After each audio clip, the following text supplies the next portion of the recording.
Okay, it's Executive Chair time. Delighted to welcome to the programme the newly elected President of the Irish Pharmacy Union, Mr. Rory O'Donnell. Rory, you're very welcome to the programme. Good morning, Bobby.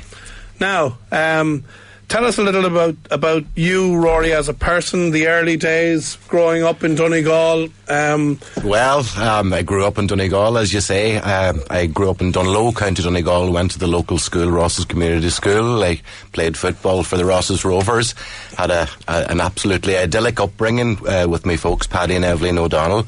Had a lot of good friends there. I was basically raised into a pharmacy family, and pharmacy was always what I wanted to do, and eventually I got to do that, and here I am. Yeah, and just I was listening to my colleague Tom Dunn talking to Pat Henry earlier in the week about discovering that he was adopted and his brother and all that. You had a somewhat similar experience, that you met your birth parents only when you were 30. That's absolutely... That's an amazing... Just talk to me a little bit about that. Well, yes, absolutely. I always knew I was adopted as a child, and eventually curiosity got the better of me, and I just wanted to find out a bit more about my background. And around the age of 30, I got very, very lucky. I know the story isn't always as happy for everybody who goes on this quest, but in my case, I found my parents... They're Dublin based, and they married about a year after I was born, and I have contact with them. In fact, I stayed with my brother Noel up in Malahide last night. And did you then meet brothers and sisters that you didn't know that you had at the age of 30? I did indeed. I have 3 brothers, yes. Isn't that amazing? Yeah, absolutely. Well, absolutely. Lovely story. Lovely story.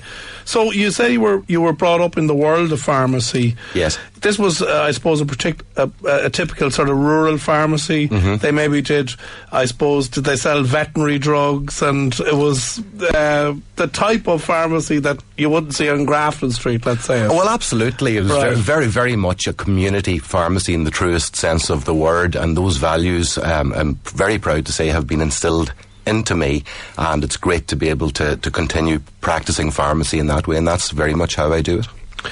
Rory, can I ask you about the and we've had many discussions here on Down to Business with chemists, with I think we even had your predecessor in here, but I'm always fascinated about the level of, I suppose, intellect, the points that are required to do pharmacy.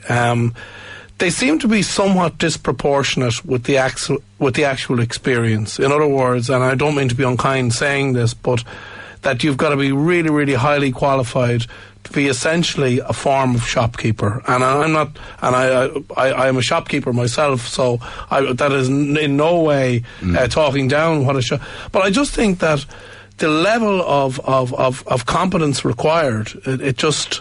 You know, you're talking about Ireland's brightest. Absolutely. Very, very true. And indeed, we have seen the expansion of the role of the pharmacist in over the last year and a half. For example, the flu vaccination is a new role that we all know that pharmacists in Ireland now can pharmacide, and that, I'm pleased to say, is going to be expanded to wider patient cohorts this year. It is using the experience and the ability and competence of pharmacists in a much better way than hitherto. And certainly I would welcome a greater expansion of that role, and we will see it. It's an absolute certainty that we will see a much more expanded role for pharmacists. Irish patients deserve it.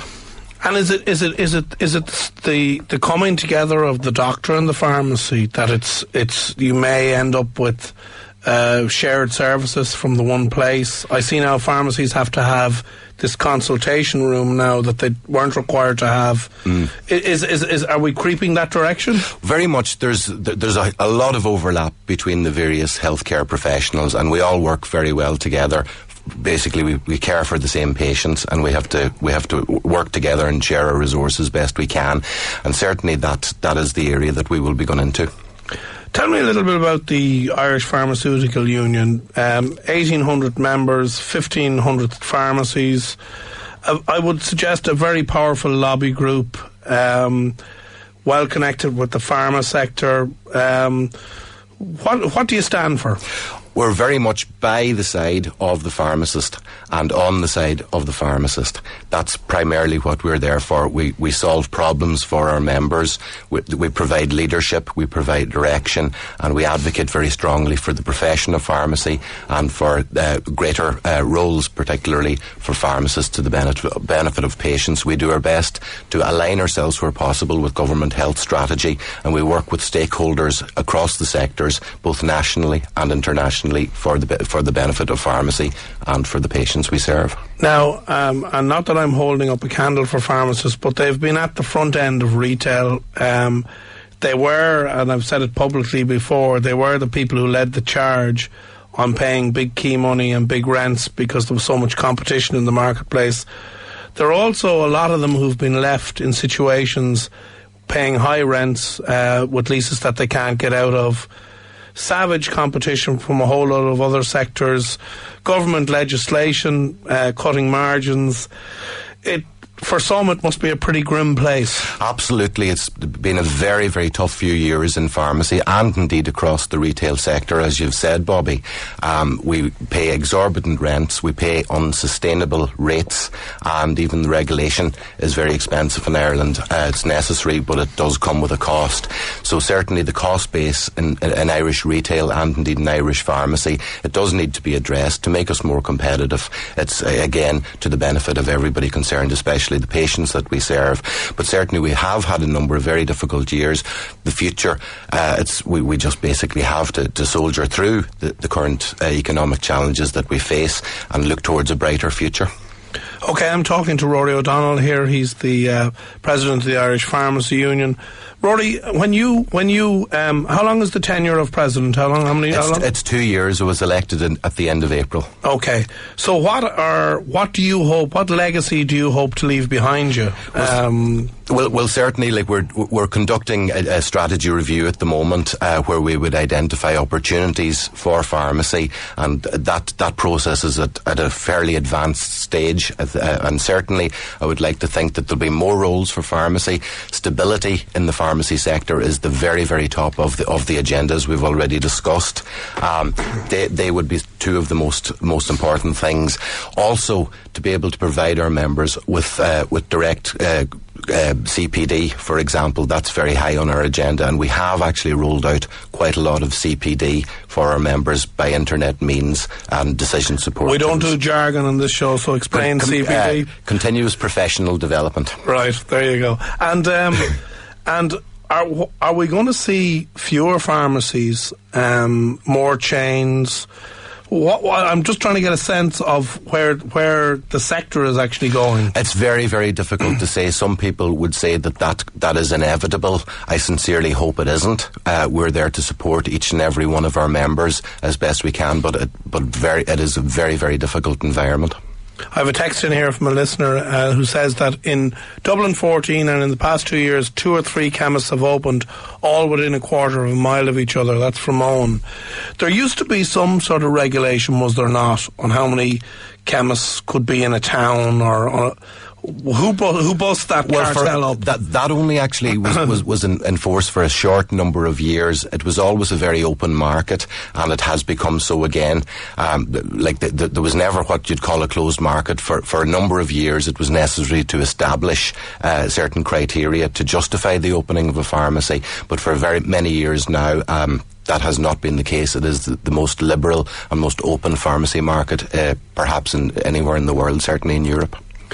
And tell me, Rory, about, I suppose, other people eating your lunch, the likes of the big supermarkets wanting to sell, pain relief medication, or how do you protect that, or can you? We compete in every possible way in terms of service, in terms of price, every way we possibly can. It's a very open market, and we just basically have to do our best to do that, and we do. Pharmacists work very, very hard on behalf of their patients, and that is appreciated by the patients. What sort of things will pharmacies be selling? Like, where are you guys moving? What sort of services are you looking to sell?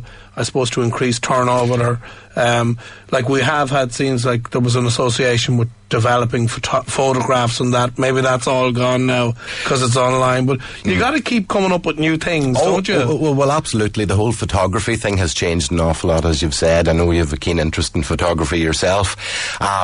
Certainly I would see pharmacy switches is one of the biggest areas that I would like to see in pharmacy, where more prescription only medicines are moved to pharmacy only without prescription. We've already seen that last year with the morning after pill. So just explain that to our listeners, Rory. Sorry, yes. Just to ask you to do that. Yes, basically in many countries there are a greater variety of medicines available through the pharmacy without having to go to a doctor for a prescription. Okay. And like over the last few years, particularly most notably last year, the morning after pill became available through Irish Pharmacy, and that has met with great success. There was an article in this morning's papers about it 1 year on, and just tell us about that success. Then. The success of that is it's the early access, which was the key to that there.